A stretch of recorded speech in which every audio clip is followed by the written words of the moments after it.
நாகை மாவட்டம் வேதாரண்யத்தில் கொட்டி தீர்த்த கனமழையால் சுமார் 9,000 ஏக்கரிலான உப்பு உற்பத்தி பாதித்துள்ளது. இதுகுறித்த கூடுதல் தகவலை செய்தியாளர் கார்த்திகேயன் வழங்கிட கேட்கலாம். கார்த்திகேயன், வணக்கம். மேலும் தகவல்களை சொல்லுங்க. வேதாரண்யத்தில் கனமழையால் 9,000 ஏக்கரில் உப்பு உற்பத்தி பாதிப்பு.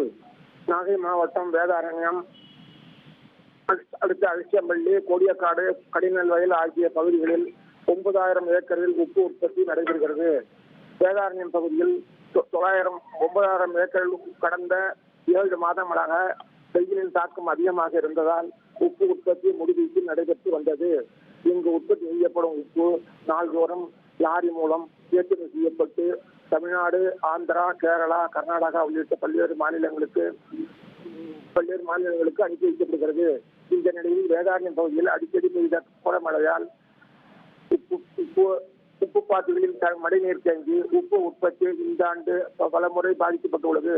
உப்பங்களில் கடந்த 7 மாதத்தில் 5 லட்சம் உப்பு உற்பத்தி நடைபெற்று இருக்க வேண்டும். ஆனால் இந்த ஆண்டு எதிர்பார்த்த விதமாக அடிக்கடி பெய்த கோடை மழையால் உப்பு உற்பத்தி பாதித்தது.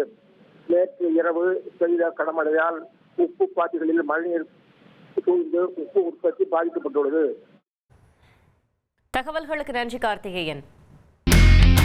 இனி செல்லும் இடமெல்லாம் செய்தி.